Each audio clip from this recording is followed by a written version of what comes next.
بين قول المجتمع وقول السوشيال ميديا.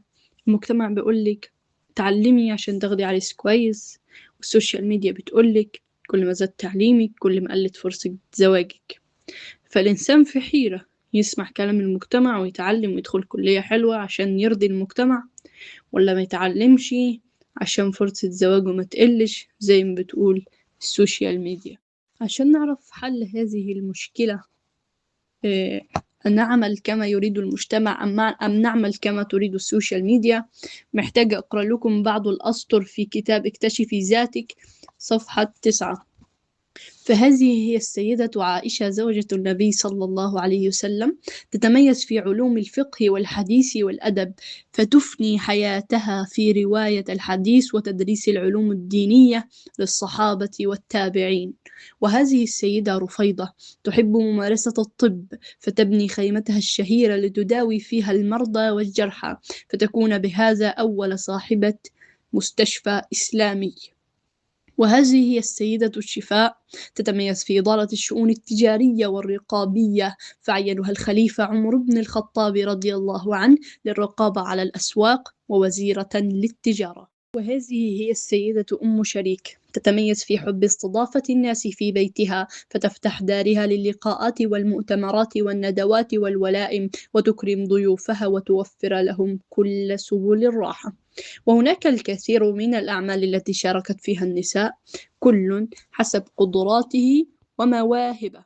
فهناك من قامت بأعمال الرعي أو الزراعة أو الرضاعة بأجر، أو الصناعات المنزلية الحرفية، أو تقديم خدمات للقوات المسلحة، أو أعمال النظافة، أو الخدمة المنزلية، أو محو الأمية، أو المشاركة السياسية. ولقد نقلت لنا كتب الحديث وعلى رأسها البخاري ومسلم عشرات الروايات الصحيحة التي تحكي لنا بالتفصيل عن هذه الصور من المشاركة النسائية، وكيف استطاعت كل فتاة وامرأة أن تكتشف في ذاتها وقدراتها ما تحبه وتميل إليه، وتستطيع تقديمه وتنجح وتتميز فيه، وتحقق من خلاله دورها في الحياة، فتربح الثواب في الآخرة واحترام الناس وحبهم في الدنيا. هذا هو الرد على هل تتعلمي لكي تتزوجي أم لا تتعلمي لكي لا تقل فرص زواجك. نتحدث بالعامية قليلا عشان نكون واقعيين شوية أكتر في المجتمع اللي احنا فيه ده. أنا ما شفتش إنسانة ناجحة في حياتها متعلمة واعية بالدنيا إلا وعرفت تربي ولادها تربية صحيحة 100%. مش بهزر. أنا في رحلتي في السوشيال ميديا وسماعي للناس الجميلة اللي أنا بتعلم منهم، عرفت إن الحياة ديت علم يا جماعة، علم. والعلم كل يوم لازم الواحد يستمد، يتعلم يتعلم يتعلم.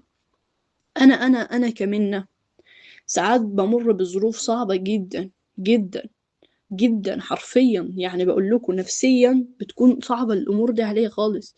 بتخلص من الأمور دي إزاي، أو بعدي أو المواقف دي إزاي، أو الظروف دي إزاي؟ بعلمي. بعلم إن الدنيا دي دار ابتلاء، وإن الإنسان خلق في كبد، وإنها محنة وهتعدي. فكذلك عشان تقضي هذه الدنيا كبنوتة جميلة، مش محتاجة تسمعي لا المجتمع ولا السوشيال ميديا، محتاجة تسمعي لنفسك، تسمعي لدينك. دينك كرمك. سبحان الله، الإنسانة تقدر تشتغل، يعني تتعلم وتفتح البيزنس بتاعها من غير ما حيائها يمس. يعني عادي. السيدة خديجة رضي الله عنها كانت تعمل بالتجارة، كان عندها تجارتها الخاصة اللي مكفياها وبتدي منها وكذلك يعني. فانت برضو عادي عادي يكون عندك البيزنس بتاعك الخاص، مش شرط تنزلي وتتكلمي زي الرجاله ومش عارفه ايه. لا، عادي ممكن يكون عندك بيزنسك وتجارتك، بس انت قاعده في البيت حاطه رجل على رجل، بتتعلمي بتطوري نفسك وبتشوفي بس التجاره دي بتكسب بتخسر هكذا. مين بقى اللي بيدرك التجاره دي؟ حد قريبكم مثلا، اخوكي، ابن اخوكي، ابن خالك، وياخد نسبة ارباح وبس. يعني كأنه ايه، شغال في شركة، بس هو بقى انتي ماشية الشركة على قواعد مثلا، وهو ايه بيورد مثلا بيوزع هكذا يعني. كذا واحد بقى قريبك كده يدور لك الدنيا. مش شرط زي ما هم بيقولوا وعقدوا الدنيا وتنزلي تشتغلي ما بصوا يا جماعة، حياة يعني مش زي زمان. يعني الزمن اتغير، فلازم الواحد يواكب الزمن بكلامه وبحديثه. فالواحدة يعني الإنسانة البنوتة يعني مش هتبقى قاعدة كده وخلاص في حياتها. الناس اللي أنا قلتلكوا عليهم دول، الصحابيات، السيدة رفيدة، السيدة شفاء، السيدة عائشة رضي الله عنهم، يعني أكيد كان عندهم أبناء يعني، أكيد، وكانوا شاطرين في حياتهم الزوجية وحياتهم العملية عادي، والتقديم العلمي بتاعهم. فانت كذلك تقدري تكوني كده، تقدري تكوني حاجة كويسة، تحافظي على حيائك وعفتك ولبسك يكون واسع. كل دي حاجات عادية مش هتمنعك ان انت تتعلمي او تقدمي علم او تكوني تشوفي ايه الموهبة اللي عندك وتقدميها. فبالتالي اجتهدوا في دراستكم، الدراسة تنفعكم جدا، حيث إنها تدربكم إنكم تكونوا بنوتات كويسين أوي في المجتمع.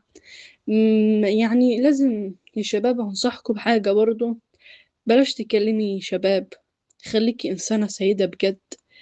عشان أقولك حاجة، لو انتي عرفتي يعني ايه بنوتة ويعني ايه نفسك دي، وعرفتي ان ربنا سبحانه وتعالى يراكي وصلحتي نفسك وصلحتي ما بينك وبين ربك وبقيتي سيدة بجد، وعرفتي قد ايه ربنا مكرمك ومعظمك، ان انتي يعني مينفعش تنزلي للمكانة اللي انتي تبقي انسانة عادية وتكلمي ولد زي ما اصحابك بيعملوا او كذا.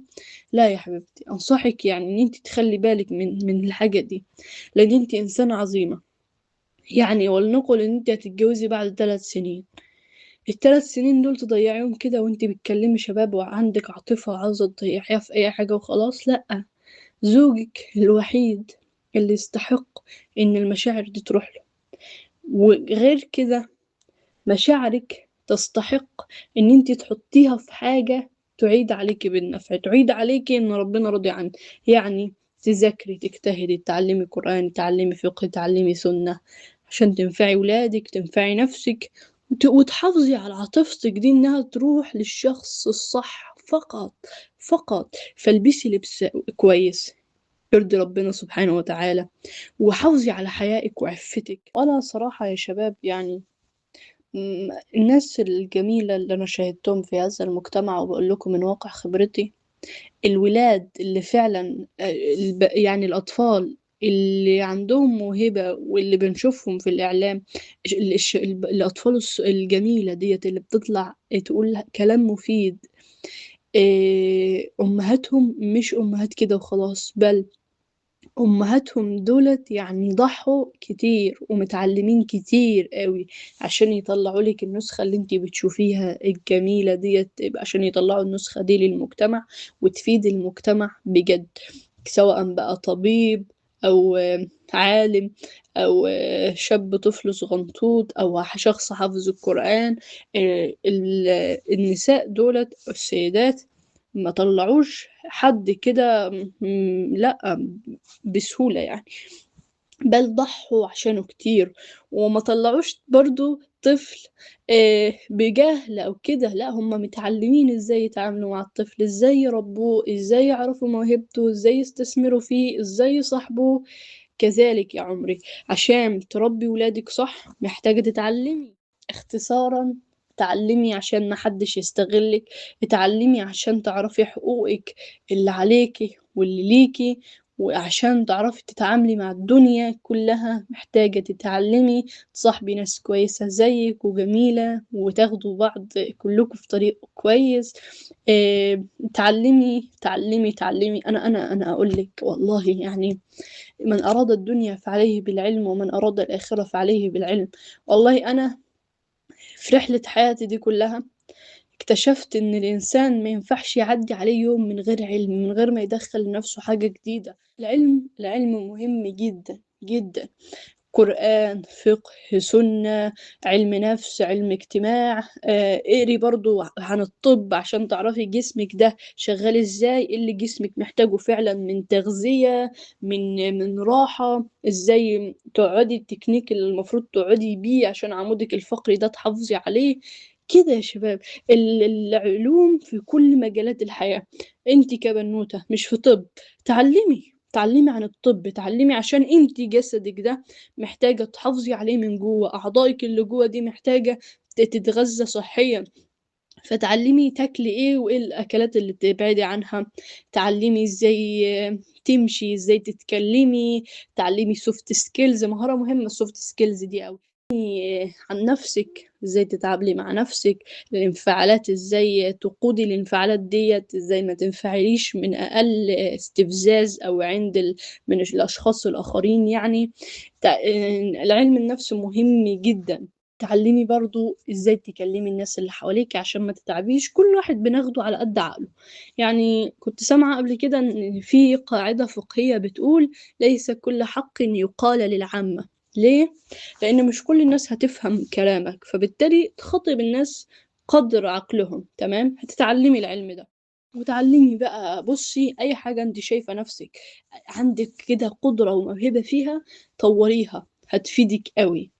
بس يا شباب، يعني ده كان فيديو عشان أنا الصراحة كنت متضايقة إن الواحد ما يتعلمش ولا يتعلم ولا يعمل إيه.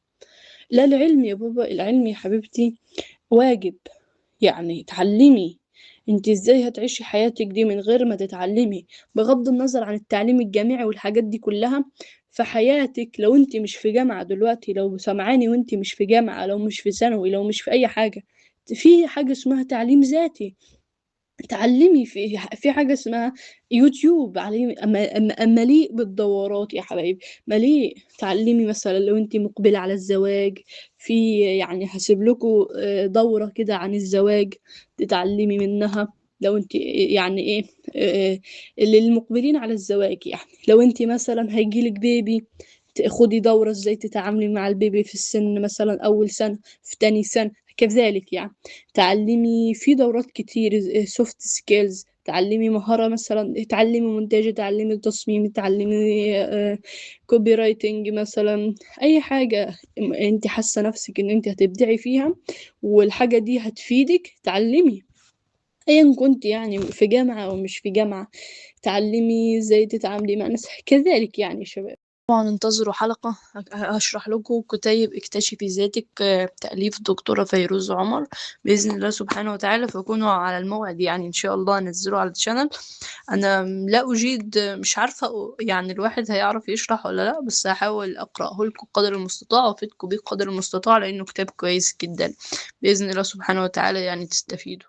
الفيديو طول مننا، اختصارا للفيديو، قيمتك في ان انتي تتعلمي وتثقفي نفسك، لان لو انتي مش متعلمة مش هتعرفي حقوقك من الحاجات اللي عليكي والحاجات اللي ليكي، مش هتعرفي ده، ومش هتعرفي تربي ولادك تربية يعني إلا بعلم، مش هتعرفي تدي الناس حقوقها إلا بعلم، وانتي عالمة الناس دي حقوقها ايه.